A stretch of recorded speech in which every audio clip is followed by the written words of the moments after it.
Hello friends, welcome back to my video. So ತುಂಬ students request ಮಾಡ್ಕೊಂಡ್ರು, ಅಣ್ಣ video ಮಾಡೋಣ, ನಮಗೆ ಏನೂ ಅರ್ಥ ಆಗ್ತಾ ಇಲ್ಲ, ಎಕ್ಸಾಮ್ ಹೆಂಗೆ ಬರೀಬೇಕು ಅನ್ನೋದು ತುಂಬ ಟೆನ್ಷನ್ ಆಗ್ತಾಯಿದೆ ಅಂತ. ಸೊ ಅದಕ್ಕೆ ವಿಡಿಯೋ ಮಾಡ್ತಾಯಿದ್ದೀನಿ. ಸೊ ವಿಡಿಯೋ ಎಲ್ಲರೂ ಸ್ಕಿಪ್ ಮಾಡಬೇಡ್ರಿ, ಕೊನೆಯವರೆಗೂ ವಿಡಿಯೋ ನೋಡಿರಿ, ಅರ್ಥ ಆಗ್ತದೆ.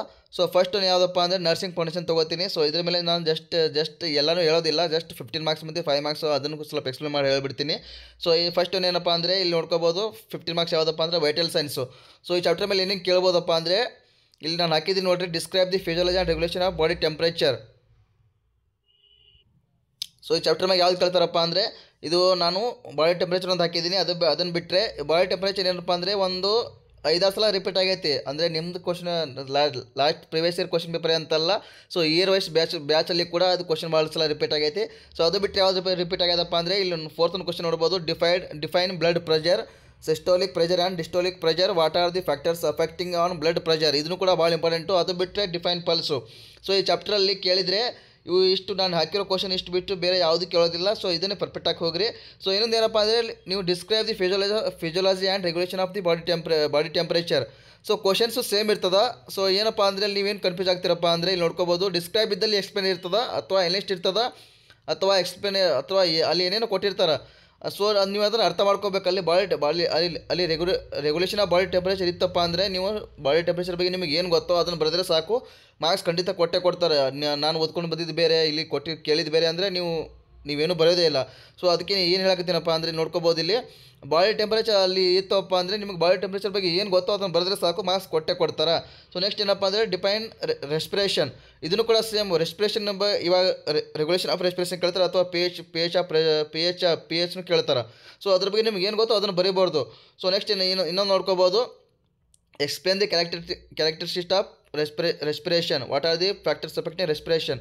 ಸೊ ಇದನ್ನು ಕೂಡ ಸೇಮು, ಇಲ್ಲಿ 2 ಕ್ವಶನ್ ಅದಾವ, ಬಟ್ ಒಂದೇ ಆನ್ಸರ್ ಬರೀಬೇಕು.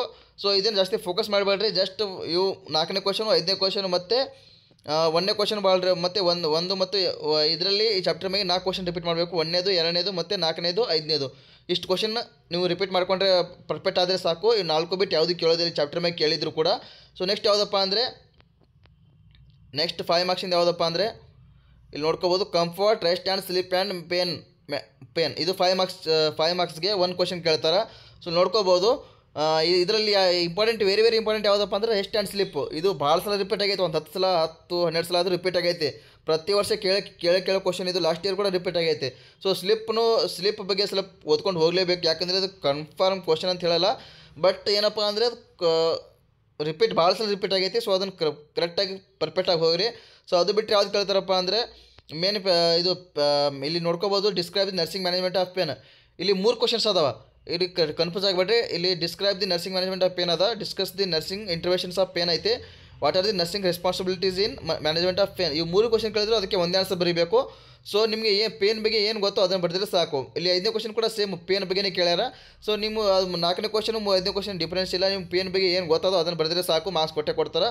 ಸೊ 6ನೇ ಕ್ವಶನ್ ಸೇಮ್ ಸ್ಲಿಪ್ ಬಗ್ಗೆ, ರೆಸ್ಟ್ ಆ್ಯಂಡ್ ಸ್ಲಿಪ್ ಬಗ್ಗೆ ಅದು ಕನ್ಫರ್ಮ್ ಓದ್ಕೊಂಡು ಪರ್ಫೆಕ್ಟಾಗಿ ಹೋಗ್ರಿ.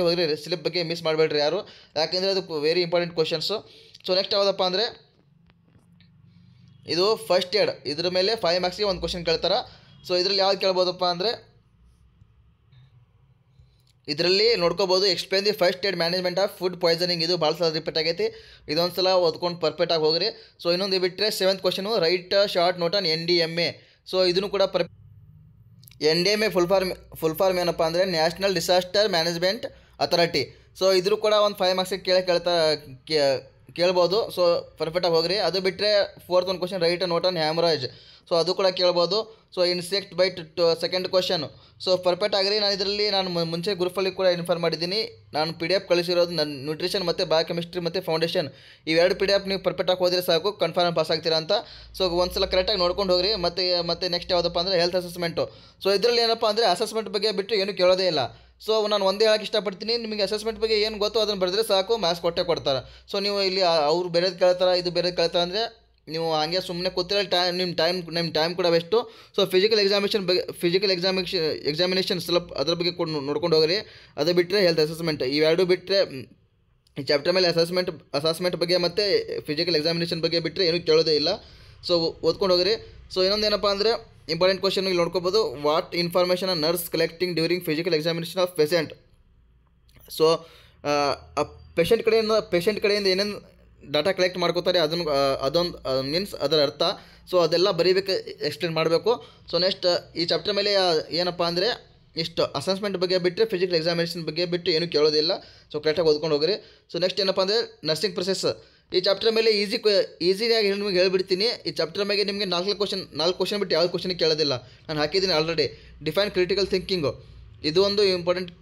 ಇದು ಒಂದು ಬಿಟ್ಟರೆ ಇಲ್ಲಿ ನೋಡ್ಕೋಬೋದು ಡಯಾಗ್ನೋಸಿಸ್, ಮೆಡಿಕಲ್ ಡಯಾಗ್ನೋಸಿಸ್. ಅದು ಬಿಟ್ಟರೆ ಡಿಫೈನ್ ನರ್ಸಿಂಗ್ ಪ್ರೊಸೆಸ್. ಅದು ಬಿಟ್ಟರೆ describe the assessment, planning, implementation and valuation of nursing care using nursing process. ಈ ಚಾಪ್ಟರ್ ಮೇಲೆ ಕೇಳಿದ್ರು ಕೂಡ 4 ಕ್ವಶನ್ ಬಿಟ್ಟು ಯಾವುದೂ ಕೇಳಲ್ಲ. ಕನ್ಫರ್ಮಾಗಿ ಹೇಳ್ತಾ ಇದ್ದೀನಿ. 4 ಕ್ವಶನ್ ಪರ್ಫೆಕ್ಟ್ ಆದರೆ ಸಾಕು, ನಿಮಗೆ 15 ಮಾರ್ಕ್ಸ್ ನಿಮ್ಮ ಕೈಯಲ್ಲಿ ಇದ್ದಂಗೆ. ಇನ್ನೊಂದು ಏನಪ್ಪ ಅಂದರೆ ಈ ಚಾಪ್ಟರ್ ಮೇಲೆ 15 ಮಾರ್ಕ್ಸ್ ಒಂದು ಕೇಳ್ತಾರೆ, 5 ಮಾರ್ಕ್ಸ್ ಒಂದು ಕೇಳ್ತಾರೆ. ಸೊ ಈ ಚಾಪ್ಟರ್ ಮೇಲೆ ಏನಾದರೂ ನಿಮ್ಮ ಕ್ವಶನ್ ಕೇಳಿದರೆ ಕೂಡ ನಿಮಗೆ 20 ಮಾರ್ಕ್ಸ್ ಇಲ್ಲೇ ಬಂದುಬಿಡುತ್ತೆ. ಸೊ ಮಿಸ್ ಮಾಡಬೇಡ್ರಿ. ಚಾಪ್ಟರ್ ವೆರಿ ಇಂಪಾರ್ಟೆಂಟು, ಓದ್ಕೊಂಡು ಹೋಗ್ರಿ. ಕ್ರಿಟಿಕಲ್ ಥಿಂಕಿಂಗು ವೆರಿ ಇಂಪಾರ್ಟೆಂಟು, ಕನ್ಫರ್ಮಾಗಿ ಓದ್ಕೊಂಡು ಹೋಗ್ರಿ, ಮಿಸ್ ಮಾಡಬೇಡ್ರಿ. ಸೊ ನೆಕ್ಸ್ಟ್ ಯಾವುದಪ್ಪ ಅಂದರೆ 5 ಮಾರ್ಕ್ಸ್ಗೆ ಮತ್ತು ನೆಕ್ಸ್ಟ್ ಯಾವುದಪ್ಪ ಅಂದರೆ ಇಲ್ಲಿ ನೋಡ್ಕೋಬೋದು ಎಲಿಮಿನೇಷನ್ ನೀಡ್ಸ್. ಇದರಲ್ಲಿ ಇಂಪಾರ್ಟೆಂಟ್ ಏನಪ್ಪ ಅಂದರೆ ಬ್ಲಾಡರ್ ಇರಿಗೇಷನ್ ಫಸ್ಟ್ ಒಂದು ಕ್ವಶನು, ಮತ್ತು ಸೆಕೆಂಡ್ ಒಂದು ಕ್ವಶನು ಯೂರಿನರಿ ಡೈವರ್ಷನ್ ಅದೊಂದು, ಮತ್ತು fourth one write a note on urinary elimination. So next ಯಾವುದಪ್ಪ ಅಂದರೆ 6th one define catheterisation and catheter, explain types of catheterisation and catheter. ಇದು ಇಂಪಾರ್ಟೆಂಟು. ಸೊ 6th ಒನ್ ಕೂಡ ನೋಡ್ಕೊಂಡು ಹೋಗ್ರಿ. ನೆಕ್ಸ್ಟ್ ಏನಪ್ಪ ಅಂದರೆ 8th ನೋಡ್ಕೋಬೋದು, 7th ನೋಡ್ಕೋಬೋದು right note on bowel ಎನಿಮಿಲೇಷನ್. So ಇದನ್ನು ಕೂಡ ಪರ್ಫೆಕ್ಟಾಗಿ ಹೋಗ್ರಿ. ಸೊ ಇಷ್ಟೇ. ಮತ್ತು ಸೆವೆಂತ್ ಚಾಪ್ಟರ್ ಯಾವುದಪ್ಪ ಅಂದರೆ ಆಕ್ಸಿಡೇಷನ್ ನೀಡ್ಸ್ 5 ಮಾರ್ಕ್ಸ್. ಇದನ್ನು ಕೂಡ ಪರ್ಫೆಕ್ಟಾಗಿ ಹೋಗ್ರಿ. ಇದರಲ್ಲಿ ಏನಪ್ಪ ಅಂದರೆ 3rd ಒನ್ ಮತ್ತು 4th ಒನ್ ಕ್ವಶನ್ ಇಂಪಾರ್ಟೆಂಟು, ಓದ್ಕೊಂಡು ಹೋಗ್ರಿ. ಸೊ ಅದು ಬಿಟ್ಟರೆ 6th one explain the briefly incentive spirometer, ಇದು ಕೂಡ ನೋಡ್ಕೊಂಡು ಹೋಗ್ರಿ.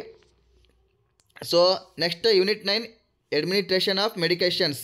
ಇದರಲ್ಲಿ ಇಂಪಾರ್ಟೆಂಟ್ ಯಾವುದಪ್ಪ ಅಂದರೆ ಓರಲ್ ಮೆಡಿಕೇಷನ್ ಸೆಕೆಂಡ್ ಕ್ವಶನ್ನು, ಮತ್ತು ಡಿಫೈನ್ ಸ್ಟಿಮ್ಯುಲೇಷನ್ ಇದು ವೆರಿ ಇಂಪಾರ್ಟೆಂಟ್ ಕ್ವಶನ್. ಫಸ್ಟ್ ಒಂದು ಕ್ವಶನ್ ವೆರಿ ಇಂಪಾರ್ಟೆಂಟ್ ಕ್ವಶನ್, ಅದು ಭಾಳ ಸಲ ರಿಪೀಟ್ ಆಗೈತಿ, ಮತ್ತು ಲಾಸ್ಟ್ ಪ್ರಿವಿಯಸ್ ಇಯರ್ ಕ್ವಶನ್ ಕೂಡ ರಿಪೀಟ್ ಆಗೈತಿ. ಸೊ ಓದ್ಕೊಂಡು ಹೋಗ್ರಿ. ಸೊ ಅದು ಬಿಟ್ಟರೆ ಯಾವುದಪ್ಪ ಅಂದರೆ ಇಲ್ಲಿ ನೋಡ್ಕೋಬೋದು ನಾನು ಫಸ್ಟ್ ಕ್ವಶನ್ ಮತ್ತು ಇಲ್ಲಿ ಸೆಕೆಂಡ್ ಕ್ವಶನು ನೋಡ್ಕೋಬೋದು oral medication explain the principles and purpose of oral medication, ಇಲ್ಲಿ ಹಿಂಗೆ ಕೇಳೋಣ. ಸೊ ನೆಕ್ಸ್ಟ್ 6th ಕ್ವಶನ್ ಏನಪ್ಪ ಅಂದರೆ what are the nursing responsibilities in oral administration drugs. ಅದು ಬಿಟ್ಟರೆ write down the nursing interventions in oral medical. ನಾನು second question 6th question observe ಮಾಡಿದರೆ ನಿಮಗೆ ಏನು ಗೊತ್ತಿದ್ರು ಬರೀಬೇಕು. 2 question same questions, but answer ಒಂದೇ ಬರೀಬೋದು. ನಿಮಗೆ ಏನು ಗೊತ್ತೋ ಅದನ್ನು ಬರೆದ್ರೆ ಸಾಕು. ಇಷ್ಟು ಕೇಳ್ತಾನೆ. ಅದು ಬಿಟ್ಟರೆ ಏನಪ್ಪ ಅಂದರೆ ಸೊ ಇಷ್ಟೇ, ಮತ್ತೇನಿಲ್ಲ. 2 ಮಾರ್ಕ್ಸ್ಗೆ ನಾನೇನು ಜಾಸ್ತಿ ಎಕ್ಸ್ಪ್ಲೇನ್ ಮಾಡೋಕ್ಕೆ ಹೋಗಲ್ಲ, ಯಾಕಂದರೆ ಇಂಪಾರ್ಟೆಂಟ್ ಇರೋದು 5 ಮಾರ್ಕ್ಸ್ ಮತ್ತು 5 ಮಾರ್ಕ್ಸು. ಸೊ 5 ಮಾರ್ಕ್ಸ್ ಮತ್ತು 15 ಮಾರ್ಕ್ಸು. ಸೊ ಅದ್ರ ಬಗ್ಗೆ ವೀಡಿಯೋ ಮಾಡಿದ್ದೀನಿ.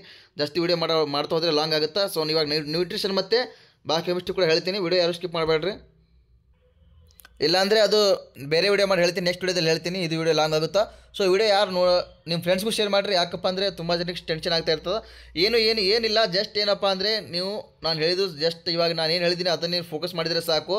ಏನಪ್ಪ ಅಂದರೆ ಜಸ್ಟ್ ಇವಾಗ ಫಾರ್ ಎಕ್ಸಾಂಪಲ್ ಯಾವುದಾದ್ರೂ ಒಂದು ಕ್ವಶನ್ ತೊಗೊಳ್ಳಿ.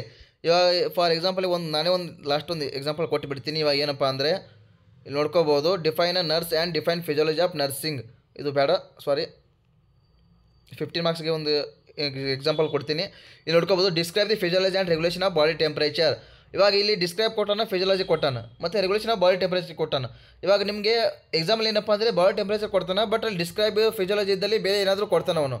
ಸೊ ಅಂತಲ್ಲಿ ಏನಪ್ಪ ಅಂದರೆ ಕ್ವಶನ್ ಟ್ವಿಸ್ಟ್ ಮಾಡಿ ಕೇಳ್ತಾನೆ. ಸೊ ಅದನ್ನು ನೀವು ಅಲ್ಲಿ ಬಾಡಿ ಟೆಂಪ್ರೇಚರ್ ಅಥವಾ ಬಂದಿದ್ದರೆ ಬಾಡಿ ಟೆಂಪ್ರೇಚರ್ ಬಗ್ಗೆ ಅಲ್ಲಿ ಬಂತು ಅಂದ್ರಪ್ಪ ಅಂದರೆ ನಿಮಗೆ ಬಾಡಿ ಟೆಂಪ್ರೇಚರ್ ಬಗ್ಗೆ ಏನು ಗೊತ್ತೋ ಅದನ್ನು ಬರೆದ್ರೆ ಸಾಕು, ನಿಮಗೆ ಮಾರ್ಕ್ಸ್ ಕೊಡ್ತಾನೆ. ಸೊ ಅದ್ರ ಬಗ್ಗೆ ಟೆನ್ಷನ್ ಬೇಡ. ಇದೇ ರೀತಿ ಎಲ್ಲ ಕ್ವಶನ್ಸು ಹಂಗೆ.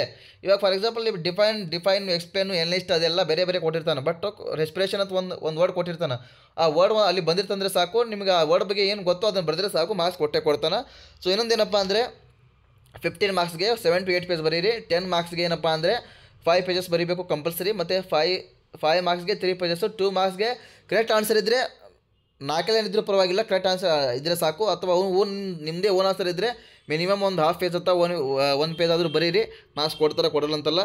ಸೊ ಅಷ್ಟೇ, ಮತ್ತೇನಿಲ್ಲ. ಸೊ ನ್ಯೂಟ್ರಿಷನ್ ಮತ್ತು ಬಯೋಕೆಮಿಸ್ಟ್ರಿ ನೆಕ್ಸ್ಟ್ ವೀಡಿಯೋ ಮಾಡ್ತೀನಿ. ಅಲ್ಲಿವರೆಗೂ ಈ ವಿಡಿಯೋ ನೋಡ್ತಾ ಇರಿ, ಮತ್ತು ನಿಮ್ಮ ಫ್ರೆಂಡ್ಸ್ಗೂ ಶೇರ್ ಮಾಡಿರಿ. ಟೇಕ್ ಕೇರ್, ಬಾಯ್.